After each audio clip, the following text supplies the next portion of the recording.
Hello everybody, welcome back to the Tracker channel. Today we are going to be reviewing the Transformers Studio Series 113 Voyager class Bumblebee movie Skywarp. Zipbox. Right here we get this nice little render of Skywarp right here. So yeah, he's pretty cool. We got the Studio Series thing right there.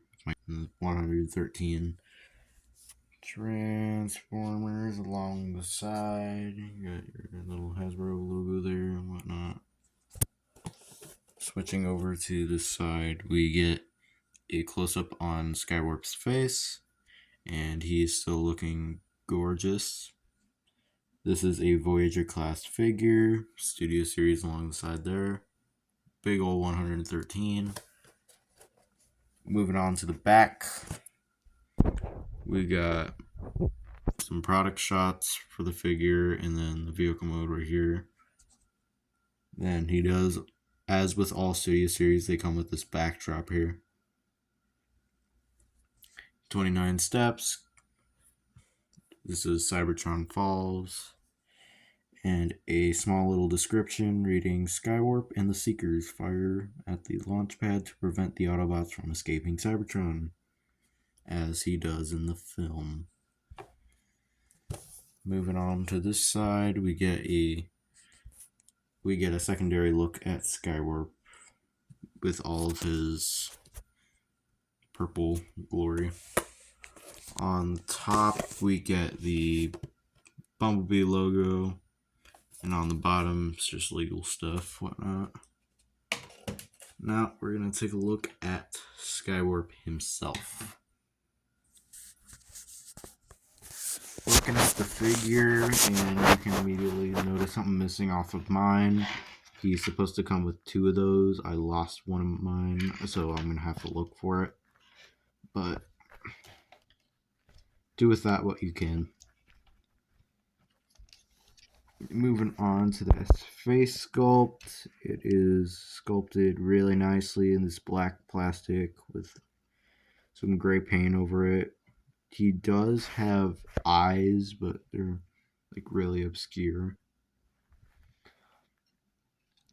I really like how they did the chest area right here, where you could have like this little cockpit piece up on the front and then the rest of it down here. Thought that was pretty cool. You got the little turbines right there. There's little prongs on the back. And the hands are, I feel like, are sculpted really well because you can see like all the individual little things on there. The legs are probably my favorite part of the figure due to just how nice they look. The thrusters on the side, the feet. He's got a good weight to him. I feel he can stand on his own, which is good. The backpack is also done very well with the wings, whatnot. He does have a ton of detailing everywhere, like this gray plastic here. You can see little like dots and whatnot, adding to like that metallic feel. All along the legs right here, like that, and some detailing in here. Same goes for the other leg. On the forearm here, we get a lot of detail right here in this black portion. There are hollow points, but not too many, and nothing that hinders the figure too bad. There is some detailing on his neck, on these turbine, whatnot. On the back, we get those Decepticon logos and all this really nice sculpting.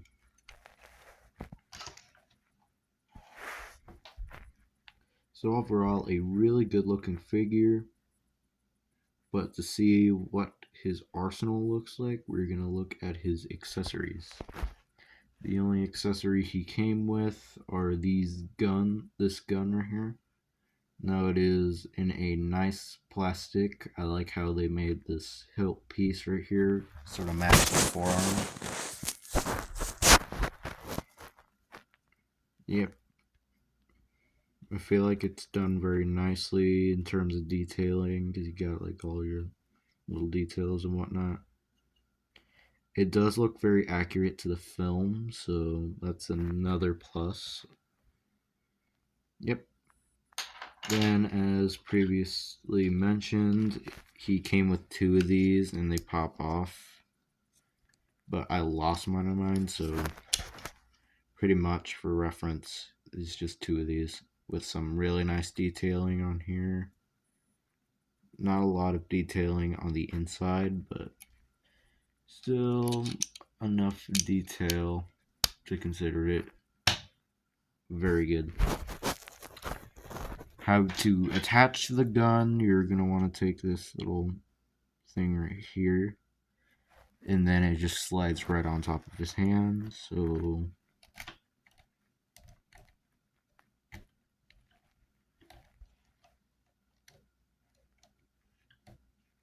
you should be left with a little something that looks like this. Now the color matching right here is phenomenal. So it adds to that feel that this is his hand. And something I thought was pretty cool. Now with that out of the way, we are going to jump straight into articulation.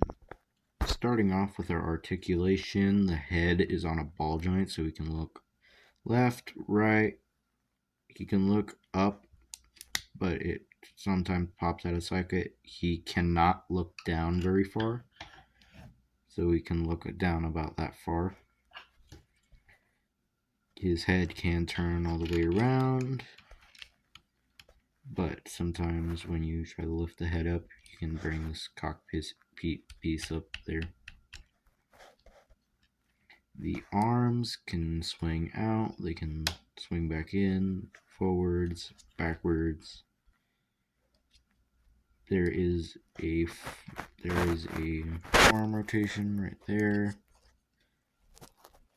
They can also rotate so. And this is, you can also use this transformation hinge as sort of like a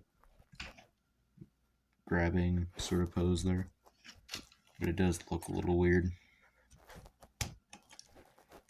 The hands do not have any movement. You get a really good elbow bend right there. The waist can rotate, but you gotta move that up, and yet again it still won't go very far because of the wings and whatnot. There is also detailing on this crotch piece, which I really like. The legs, they can kick forwards. They can kick about that far, but due to the wings and how the backpack's situated, you can't really do much there. There is a thigh rotation.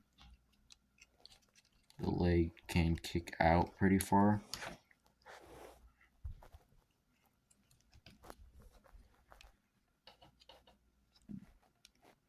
The knee, there's a 90-degree knee bend right there, which is good. You get in for the feet. They can rock a little forwards and backwards, but they can rotate all the way to the side there for the transformation. Yeah. That does it for articulation. So now with that out of the way, we are going to go straight into some size comparisons.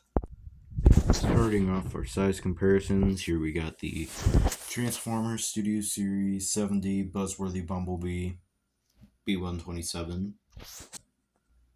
Next, we got the Transformers Studio Series 110 Voyager class Bumblebee movie Shockwave. And lastly, we have the Transformers Studio Series 86 Leader class Springer. With size comparisons out of the way, let's head straight into the transformation.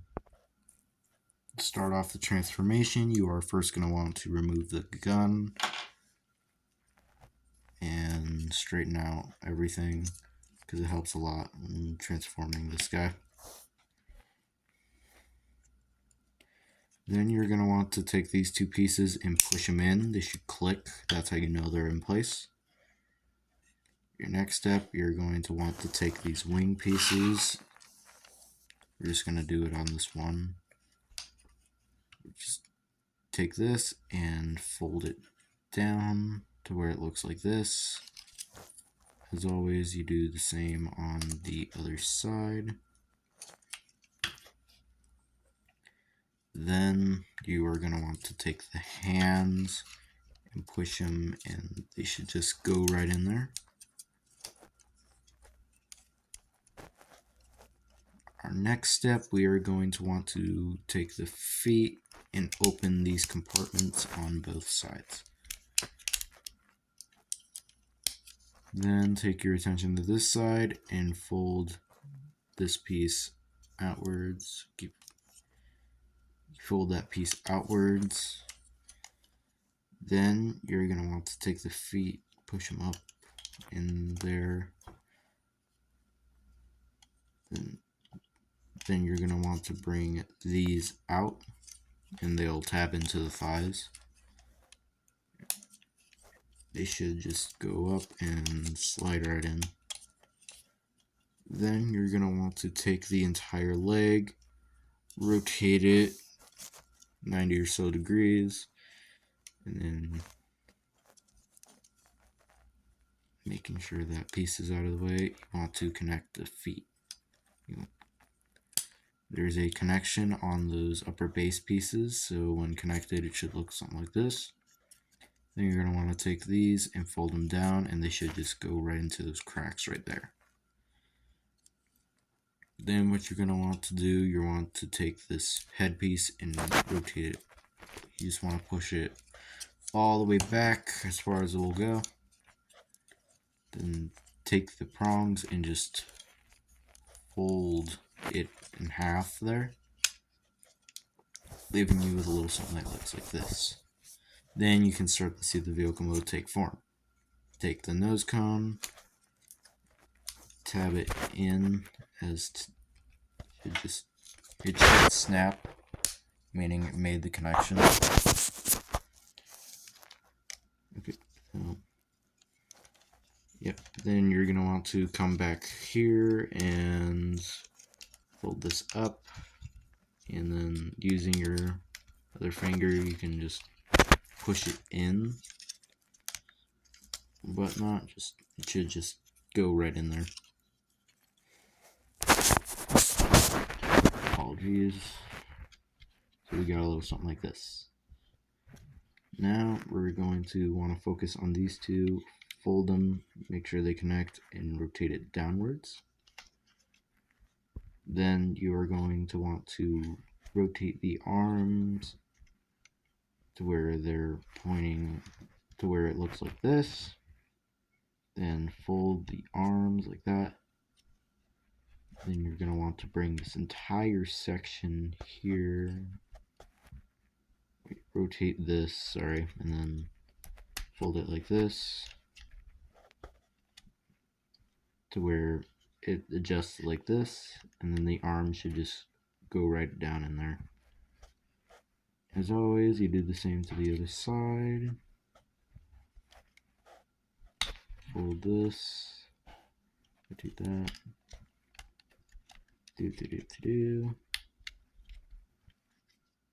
and then you're going to want to take the wings and push them to where they're bending down like that. Then your final step, you're going to want to bring back that gun, and where these are, you'll want to put it into that square hole. And there you go. The vehicle model itself is pretty cool. Well, there's not a lot to say about it. It's a Cybertronian jet, so take what you want from that.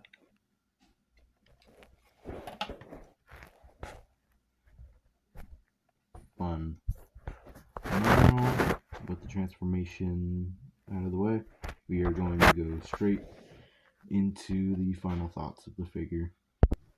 Wrapping up my thoughts on this figure, I recommend it. It's really fun, and if you really like Skywarp, I would recommend it.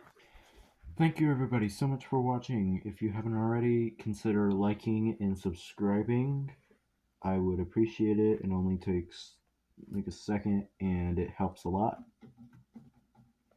If you like my sort of content, you can watch any of my other videos. You can turn on the bell so you don't miss when my next video drops. Thank you everybody so much for watching. This is Tracker, and I will see you next time. Bye-bye!